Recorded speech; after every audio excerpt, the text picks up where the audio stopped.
The fine folks of the Locked On Big Ten squad are going to attempt and probably fail to pick apart my Big Ten power rankings. We've got Indiana's win total on tap. You know today's going to be fun. You're talking ball with the Big Ten squad, sponsored by Game Time. From USC to Ohio State, from Michigan to Oregon, from Nebraska to Washington, it's the local experts of the Locked On Podcast Network bringing you scoops, breakdowns, and the most comprehensive preview of the upcoming Big Ten weekend. No hurt feelings and thin skin allowed. Squad up, you're part of the Big Ten squad.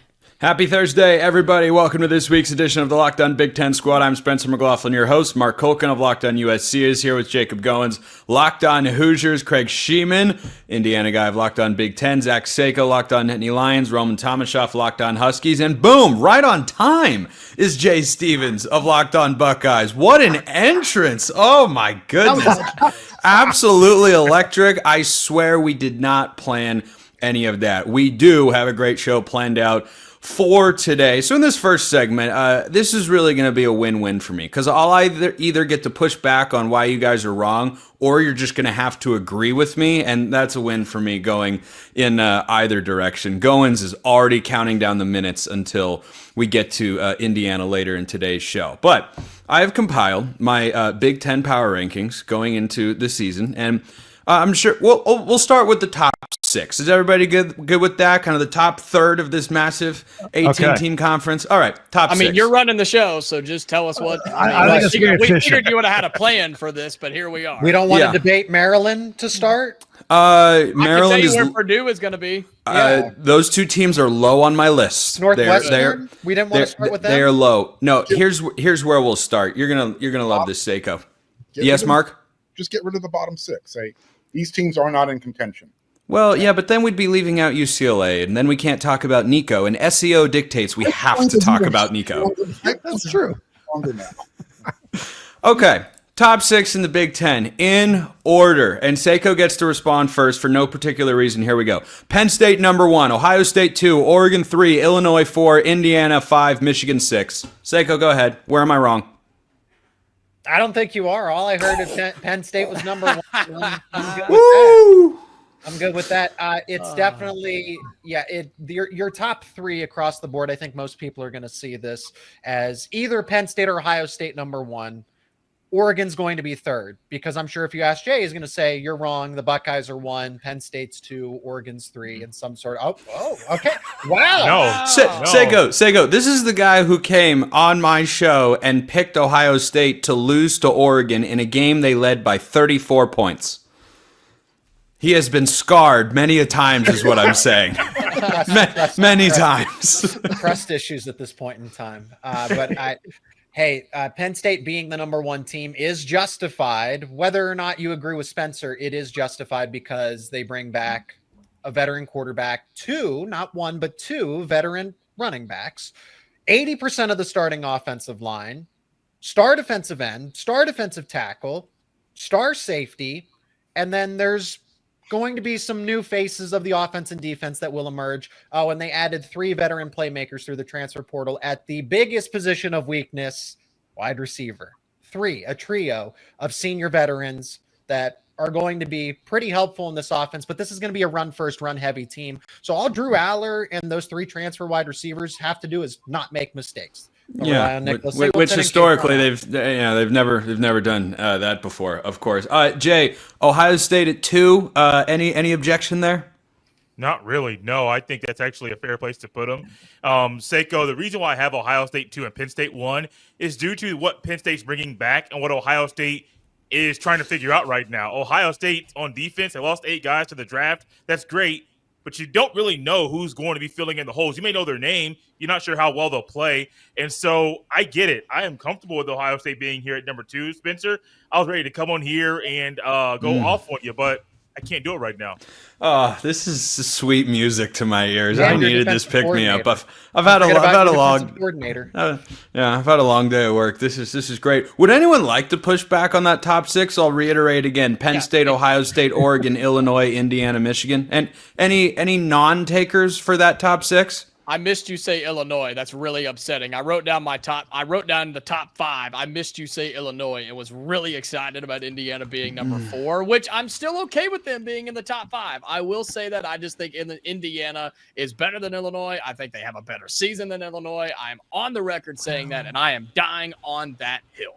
Well, Craig, you look like you've been itching to get in. When Seiko was talking, you look like someone holding your breath while your mother-in-law was speaking. Go ahead. Ooh. Flashback. Yeah. So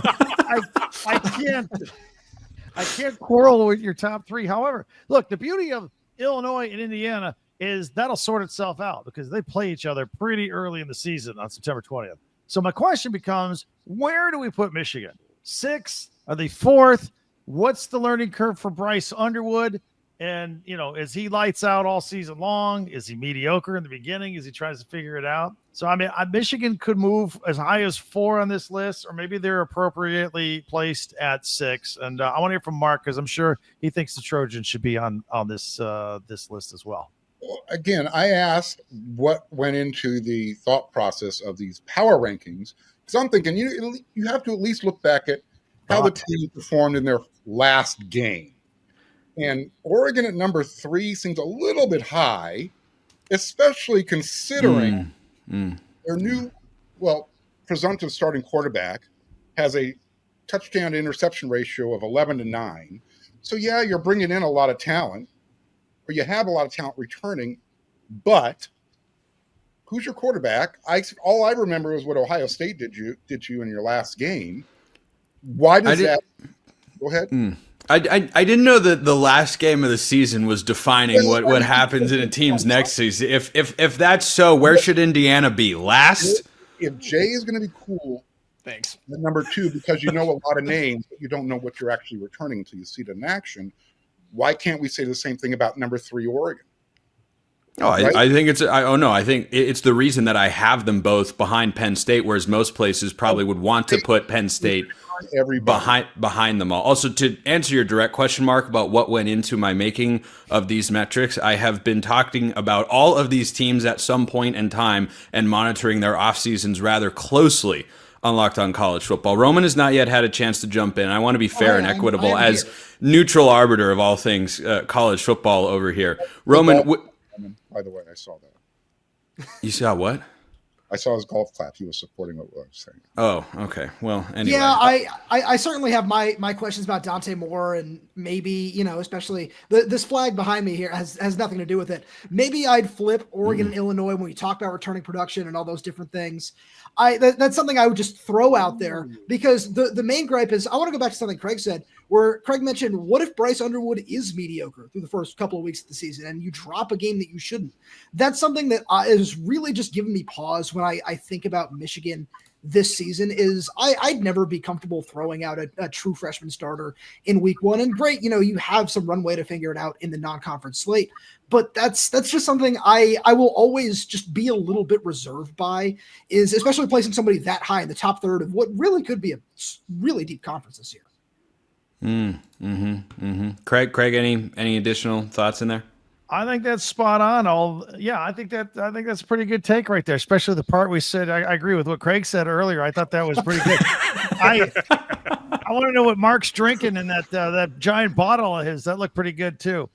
Pac-12 juice. Is it the audacity of this guy to bring that back? RIP, pour one out. But I mean, goodness gracious, every single week. Hey, they got Texas State. They're on the comeback. That's true.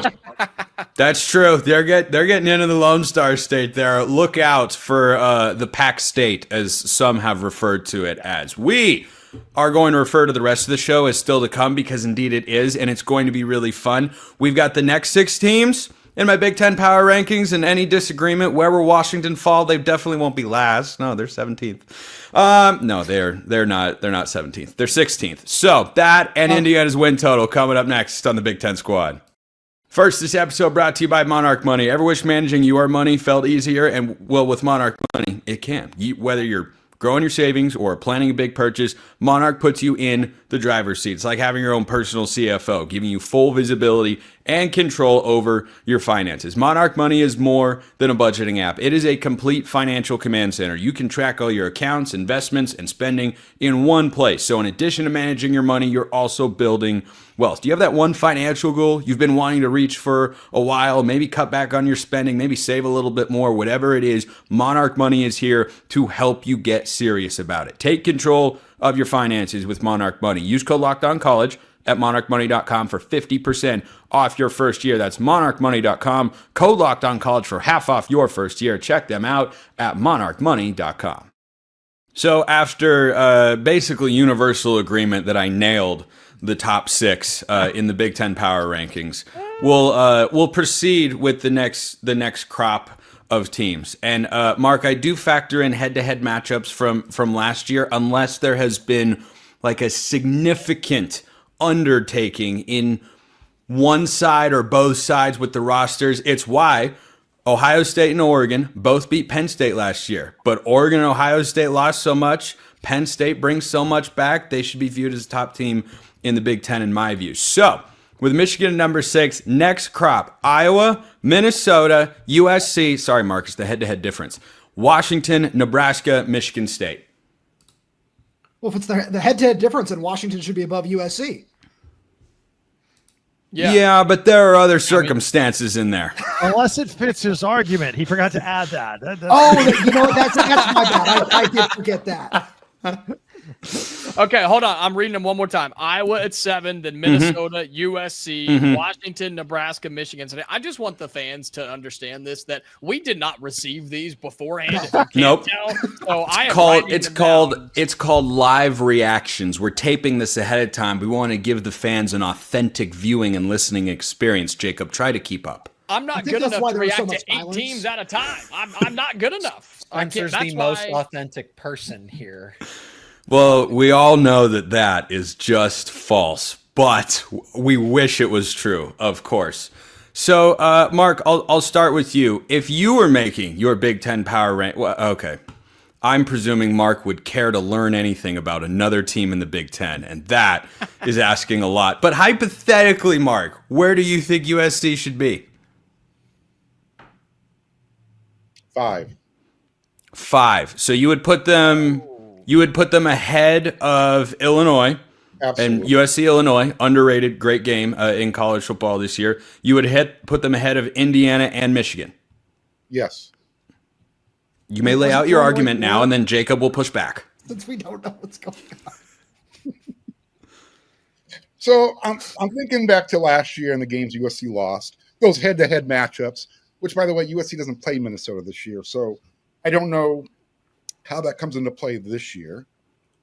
You brought up another team that USC lost to head-to-head that they don't play this year, that you have ahead of them. So I'm just trying to follow your rules here. I think back to how USC played last year and the games they lost on the road, how close they were and how much they improved on defense. And I think, pretty good chance USC's defense is going to be as good, if not better, than last year.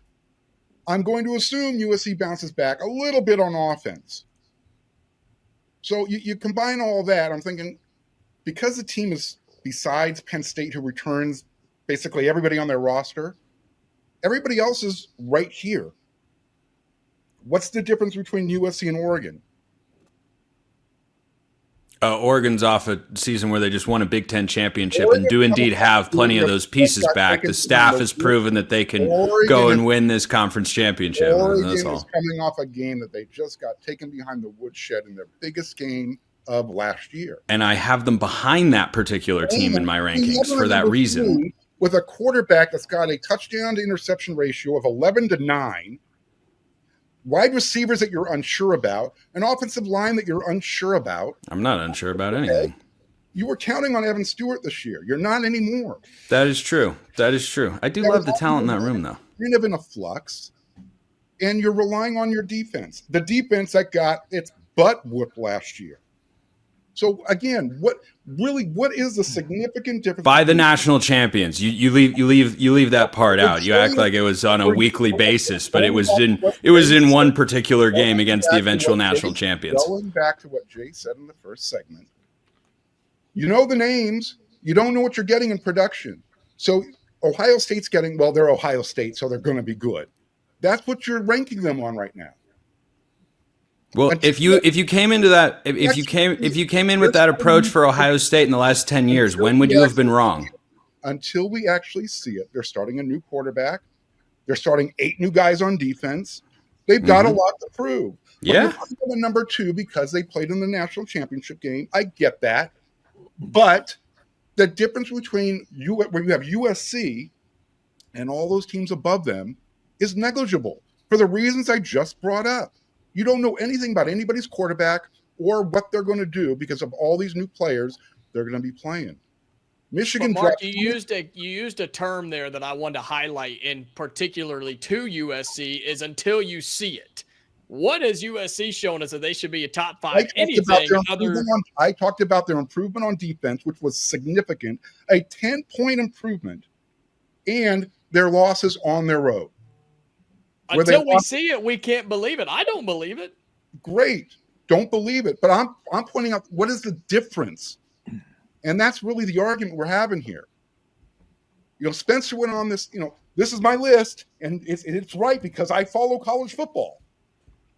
Well, really? How dare you, Spencer? I know. The audacity. If I made a list, it would be right because I made it. College football, and we laugh at their power ranking. I just think there's 6 or 7 teams in the Big Ten that return more starting production from last year to this year than USC does. And what has USC or Lincoln Riley shown that they should have any sort of hype or expectations going into 2025 until they prove it on the field? Let me ask you this. Penn State brought in 3 wide receivers to shore things up. Would you take their 3 transfers over Mekhi Lem and Jacoby Lane? I'd take their offense over yours, absolutely. That's not the question I asked you. That's included in that. Yes, no, I would. I would take them. Yes, I would. We're talking about roster personnel returning. Yes, I would take them. You just don't plug in. It doesn't work that well. It's not a video game, okay? I would take them to answer your question. So that's the answer. Yes, you would take 3 transfers coming into a new system over wide receivers who are pretty damn good, who have been in the system now going on their second, third year. Because of the system, yes, I would. Carry on your conversation, gentlemen. Okay. By the way, Mark, on system, can you name the only offensive system in college football to produce back-to-back Heisman Trophy finalists at quarterback? I can. The baby's first offense in Oregon. I know of one. For that one. Yeah. Sorry, Roman. What was the score of that game at Austin last year? Can you refresh my memory? I'm getting closer to bingo. Thank you very much for that. I don't remember. I gotta send everybody. Right. We can only bring up games in which Washington has won. Of course, that is the case. Roman, would you like to make a case for Washington to be higher on this list, or do you think I have? Would. Okay, go for it. By all means. I think that Washington should be above every team on this list that's not Iowa. I think that they've made in the second tier, you mean, which just to remind everyone is Iowa, Minnesota, USC. Iowa. Boy, Trent is not going to be happy. Mark Gronowski, the savior of Iowa. No, I do. I think Washington has made all the necessary improvements on defense. You go out and you add 6 guys to your front 7 through the transfer portal. You go and get the best cornerback in the country out of the transfer portal in Takario Davis as well. I think you've made significant improvements on that side of the ball. You've shored up the offensive line. You're returning 2 Phil Steele All-Americans on the offensive side and Jonah Coleman and Denzel Boston. And then you have a quarterback who proved last season that he is ready to make the leap and be a starter full time. Yeah, he lost both his starts, but if you watch those games, you would say that kid, to quote a good friend of mine, Christian Capel, is an obvious star and is ready to make the leap and take a step forward in an offense that is pretty well suited for his skill set. That was a pretty good case. That was nice and concise. That was well thought out. That was really good from Roman. You've come a long way. You've come so very, very far. What an honor. Okay, bottom row, wrap this particular conversation, which has just been so much fun. And then we will get to the real fun part of today's show. Jay, you may start. Do you think any of these teams should be swapped with others in tier 2? I won't go crazy with this, but I think Michigan State will not be 12. I have a hard time putting them at 12 because part of me believes this is the year that they start to move up the Big Ten. Wouldn't definitely be in the top 6, but I think them in Nebraska and Washington will probably be pretty close with how I think that Michigan State will be better in 2025. Craig? I don't know what it is about me and Roman today, but we are locked in together. I would put Washington way higher on this list. Repeatedly throughout the summer on Locked On Big Ten, I have talked about I think Washington's my sleeper team. I think Damon Williams Jr. is my sleeper superstar who's going to break out this year. Every time I watched that kid play last year, I'm like, why is he splitting time with quarterback? Why is he not starting? I think he's a star. They got the solid running game with Coleman and a good receiver at Boston. I would put Washington higher on this list, maybe as high as 7th to start this list. One thing I forgot to mention earlier when we were discussing Bryce Underwood in Michigan and how big the adjustment process will be, I'm sure there will be a big adjustment for him throwing 12 passes per game. That will be pretty be pretty sizable. He'll have to be good on those 12 passes. He said this week they've added pages to the playbook. They're going to air it out. It's the air raid. So is that 12 to 15? Yeah. what are we talking about here? Well, you guys didn't see that highlight from the spring game? Like, oh, watch out for Bryce Underwood. And it was like a double verse trick play. Yeah. Like, terrifying. Who will see it coming? Nice. Yeah. All right, Seiko. Take your final shot at my Big Ten power rankings as everybody else so rudely has. There's not a lot that separates, I think, after you have Oregon and Illinois. 5 and 6 are debatable. You could put Indiana there. You could put USC there. I think Michigan maybe is outside because I think maybe they're 7th, and you could make that case for a USC, but you could also make that case for Washington as well.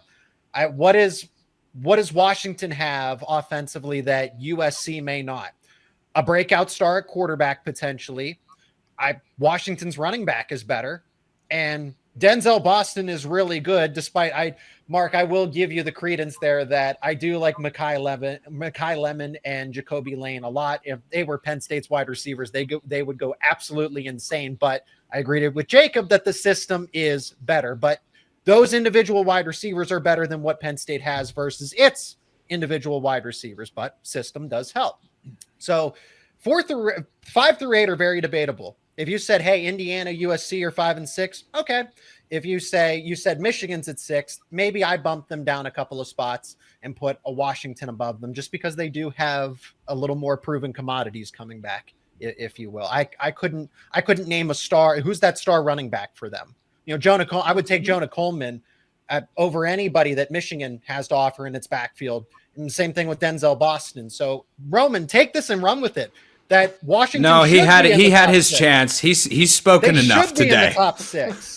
So you could make that case for me. So it's okay. I think that's well laid out. I think that's well laid out. Yeah, that's I think it's time we move on. That's all I'm saying. Yeah, Goins is ready. He's been chomping at the bit for Indiana's win total. It's 8.5 on FanDuel. Under, please. All right, right into it. 3, 2, 1, ready, fire, aim. All right, Indiana's win total for 2025, 8.5. According to our friends at FanDuel. Goins, you're going to have to sit there and listen to all of us talk about your football team before you get to chime in, and then we will provide you the stage you so richly deserve. Craig. Indiana. Yeah, I've got Craig on my side. And Craig. That's true. That's true. Yeah. We got 2. He He committed. Huge 1-star offensive lineman out of the Midwest going to the Hoosiers. Preferred walk-on. No, it's 2025. We got rid of walk-ons because we're paying people. Yeah, you need to get your revenue share, Craig. You are getting your money, baby. We just had a commitment on the squad. That's a first. That is a first. That is a first. That's a great decision, young man. That you're going to be very happy with your decision. Yeah, he hits the portal in less than 2 years. Okay, so Indiana 8.5. They to me are a classic pullback team. They had a beneficial schedule. I lobbied for them to get into the playoff. I'm glad they did last year. Thought they got screwed a little bit in the rankings, but alas, you've got Illinois at home. You've got to go at Oregon. You've got to go at Iowa. You've got to go at Penn State and not stumble anywhere else.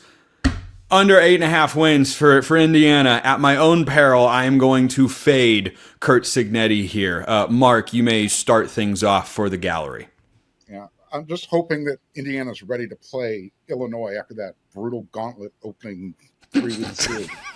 It is tough. Old Dominion, this is embarrassing. Old Dominion, Kennesaw State, and I actually appreciate the Indiana State thing there. Rivalry game, I get it, but still not Division One. So yeah, we're going to find out how good Indiana really is, and really how good Illinois is. Everyone's jumping on the Illinois bandwagon. They won how many games last year? 10. 10 games. They returned Luke Altmaier, the second best quarterback in the conference returning. If Indiana can win that game, and it's a home game, they should win it, right? You know, Indiana's on their way. They can get to 9 wins. Just like for USC, Illinois is the pivot game. I think you're going to find out if Indiana can sustain what they started to build last year. It'll start at Illinois. I love the mental darts game I get to play at trying to figure out when Mark is done talking. It's just these prolonged pauses. I'm like, oh, he's no, okay, not done. All right. All these years doing shows together, Mark, and I still haven't figured it out. Roman, 8.5, Indiana. Iowa. Iowa. Hey, don't sleep on Iowa. Wait, Mark, you probably slept on Minnesota and Maryland last year. I've kind of been wavering because I think that Iowa game will be the defining game of the season. I think that Indiana, I like what Signetti's doing. I think they can beat Illinois at home. So I really think when I look at the schedule, it's going to come down to that Iowa game as to whether you're going to go under or over. You know what? I think they win that game. Jacob, I'm with you. Let's take the over. Roman's just out here kissing rear ends all show long, just getting Craig in his corner. Now you got Goins on his side. Before you know it, Roman will be out here saying that Ohio State's going to go back-to-back. Jay, what do you make of the Hoosiers this year? This is tough because this schedule is mapped out like it would have been a couple years ago, where you get 3 easy non-conference games, you get your Big Ten games that you should win. You already got some games in the Big Ten you're going to automatically lose. Oregon's going to beat IU, and who else do I have beating? Penn State is going to beat Indiana as well. The tricky games to me are the Illinois at Iowa, the Michigan State game, and the Wisconsin game. The lucky thing for Indiana is you're playing Oregon on the road after an off week. The tricky thing is it's on the road at Oregon. I want to go over so bad, but I have a hard time buying into Indiana doing this back-to-back seasons for the first time in school history. I understand the non-conference thing. They map it out. They did it 5 to 10 years ago, and those games were needed for Indiana to at least have a chance to be bowl eligible. You're going to blow those teams out. I don't have a good feeling that they're going to get over 8.5 right now because I live in Indiana. My mom went to IU. I've never seen it. I've never seen them go back-to-back big years, and I can't buy into them doing it right now.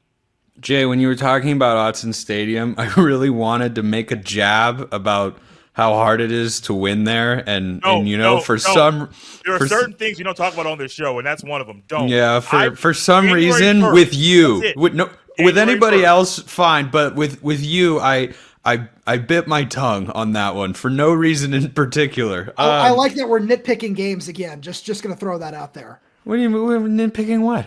I'm just saying we talked about the Rose Bowl a little bit earlier. Recent memory, you know. Oh yeah, I brought this up because I said I was going to make a jab at Jay about you lost to Autzen, and I didn't do that. Okay, Craig, we'll get back to you. And Craig, you're gonna go before Jacob. The Indiana folks have to wait and listen to the slander and the tomfoolery from the crowd here. So Seiko is next.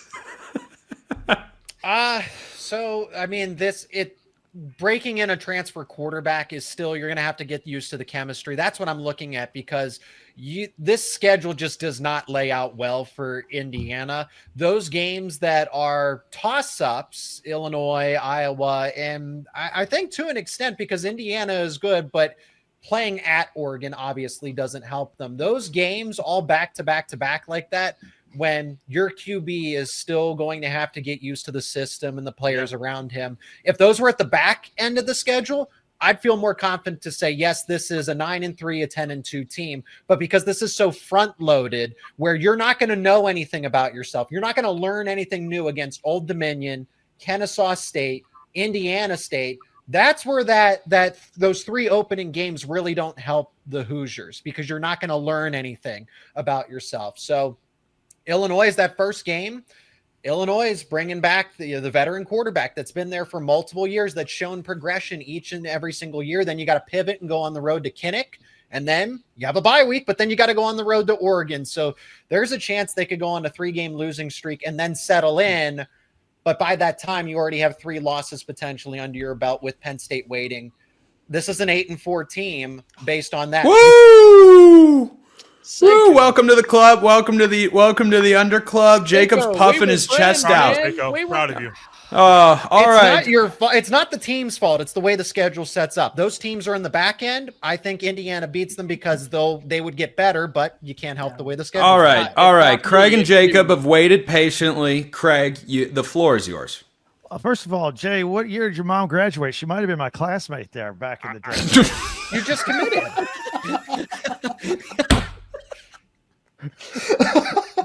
I'm not replying to that. All right. Oh, jeez. Class of 89, by the way, on my end. Attaboy, Craig. Yes. All right. So, Line him up, Craig. Get him. first of all, all right. Jay's trying to avoid conversations about regrettable nights in Bloomington in the 80s. All right. First of all, let's go back to the beginning. When you said, look, they're not hitting the 11, they're not going to match. They're going to have a regression from last year, but not that much, man. I'm taking the over on this. I mean, okay, we got the 3 layups. We're winning the first 3 games. Obviously, everything hinges on the Illinois game. I think we're winning at Iowa, as long as that's not at nighttime at Kinnick Stadium. I got to check the time on that one. I'll concede the loss to Oregon. They're beating Michigan State. Michigan State's a year away. UCLA, Indiana crushed them at the Rose Bowl last year, and I don't think Nico's going to do that great. I don't think he's got all the weapons over there. They'll win at Maryland. I'll concede a loss to Penn State, although I would take IU on the points because IU always plays very well at Beaver Stadium, even though they'll lose. They'll beat Wisconsin and they'll beat Purdue. So again, it comes down to that Illinois game, and right now, even without that, I think I got them at 9 wins. I know I criticized somebody last time for fuzzy math, but I think we're at 9 right there. We go beat Illinois. It could be a magical season. All right, Goins, the time has come. You have waited 32 patient minutes to tell us why Indiana's going, 12-0? Well, it's funny because Craig actually hit on a lot of the things that I wanted to say. I look at the schedule. That is tougher than it was a year ago. Regression is imminent. We know that. But my gut tells me 10-2 right off the rip. But that is hard to ask for. But I think 9-3 is an absolute possibility, and I think it's borderline the standard. Yes, the non-conference schedule sucks. We get it. Let's move on. We're going to be 3-0 there. I think the Illinois game, and I actually have done a crossover with our buddy Sonny at Lockdown Illini. That's a make-or-break game for both teams that could really impact what the Big Ten looks like in the postseason. I think it being at home, I think Indiana wins that game. We will split Iowa and Oregon on the road. Better chance. Whoa! You think you're just going to walk into Iowa and win? Yes, and look, I'm not trying to say that Indiana has the ability to go on the road to Eugene or to Penn State and say we get wins. So just chalk those up. Iowa, they can't score more than 10 points, and Indiana proves that they can. So Indiana's going to get that one done. Michigan State, UCLA, bad. Maryland, bad. Penn State, there's the loss there. Wisconsin won't have a head coach by this time, and Purdue always sucks. Isn't that right, Craig? So 9-3 at minimum for the Hoosiers. Slam the over. Put your rent on it. Put the mortgage. Put the college fund. Indiana's going over 8.5. Put the rent on it. I think I have to give a legal disclaimer that we don't endorse betting more than you're allowed to lose. And if you do, gambler. What? Go to FanDuel.com right now. There you have. So we've got the 2 overs. Or Mark, you were kind of in between. No, we've got the. I just said if they get by Illinois, they can go over. That, and everybody seems to agree. That's okay. So we're split. We're split 3-3 and 1. So that means Indiana is definitely locked into a letdown 7-5 season for Jacob. But we'll talk about it. Illinois is going to win that game in Bloomington. Just wait. Anyway, Mark Culkin, locked on USC. Jacob Goins, locked on Hoosiers. Roman Tomashoff, locked on Huskies. Jay Stevens, locked on Buckeyes. Craig Sheeman, locked on Big Ten with the Hoosiers hat. That was a new one. That was good. And Zach Seiko from Locked On Nittany Lions. I'm Spencer McLaughlin from Locked On All Over the Place. Appreciate everyone listening. We'll see you next time. And until then, hope you all have a wonderful rest of your day. Hoo, hoo, hoo.